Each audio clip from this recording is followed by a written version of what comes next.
Quand nous demandons aux frères chrétiens, étant donné que nous péchons contre Dieu, étant donné que de temps en temps nous désobéissons à la loi de Dieu, qu'est-ce que nous devons faire pour avoir le salut? Qu'est-ce que nous devons faire pour avoir la vie éternelle? Les frères chrétiens répondent qu'on n'a pas besoin de demander pardon à Dieu pour que Dieu nous pardonne nos péchés et par la suite chercher à corriger nos erreurs pour avoir le salut. Pour les frères chrétiens, ce n'est pas comme ça que ça se passe. Certes, on a péché contre Dieu, mais pour avoir le salut, on ne doit pas demander pardon à Dieu pour nos erreurs et puis chercher à les corriger. Pour les frères chrétiens, pour avoir le salut, il fallait que Dieu contre qui nous avons péché devienne un homme, prenne un corps d'homme.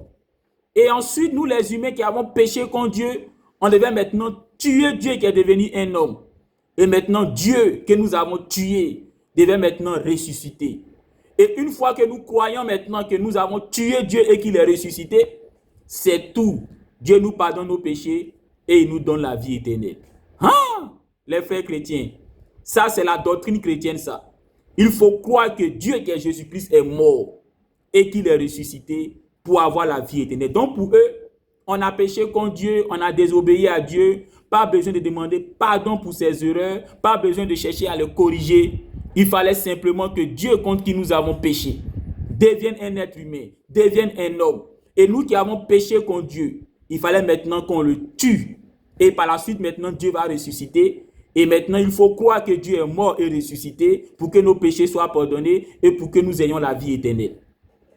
Mais qu'est-ce que la Bible dit? Est-ce que la Bible est d'accord avec ce que les chrétiens disent?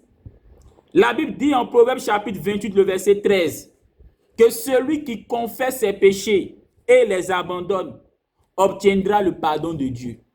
La Bible ne dit pas que pour avoir la vie éternelle et pour avoir le pardon de nos péchés, il fallait que Dieu devienne un homme pour qu'on le tue et qu'il ressuscite pour que nous ayons tout cela. La Bible dit en Proverbe chapitre 28, le verset 13, qu'il faut simplement confesser ses péchés. Il faut simplement les reconnaître. Et ensuite, il faut les abandonner, c'est-à-dire corriger nos erreurs. Et maintenant, Dieu va nous accorder son pardon. Il va nous accorder le paradis. 1 Jean chapitre 1, le verset 9, la Bible dit, si nous confessons nos péchés, il est fidèle et juste pour nous les pardonner et pour nous purifier de toute iniquité. Là encore, la Bible ne dit pas en 1 Jean chapitre 1, le verset 9, que pour être pardonné et avoir le salut, il fallait que Dieu contre qui nous avons péché devienne un homme et que nous le tuions et qu'il ressuscite par la suite pour que nous soyons pardonnés et que nous ayons le salut. La Bible dit en 1 Jean chapitre 1, le verset 9, il faut simplement confesser nos péchés, c'est-à-dire les reconnaître et ensuite chercher à les abandonner tout naturellement et Dieu va nous pardonner et nous aurons le salut. Et c'est exactement ce que l'islam dit.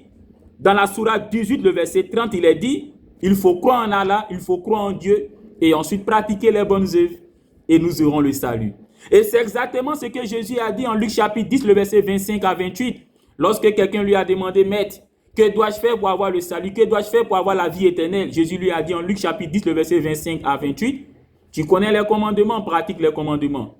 Donc selon Jésus en Luc chapitre 10, le verset 25 à 28, pour que nos péchés soient pardonnés et pour que nous ayons le salut, il faut pratiquer les commandements de Dieu. Et c'est encore ce que Jésus a dit en Jean chapitre 12, le verset 49 à 50. Il a dit, ce sont les commandements de Dieu qui donnent la vie éternelle. Il n'a pas dit, il fallait que Dieu contre qui nous avons péché devienne un homme et que nous le tuions et qu'ensuite il ressuscite et c'est tous nos péchés seront pardonnés et nous aurons la vie éternelle. Donc les frères chrétiens, faites attention, revenez à la parole de Dieu.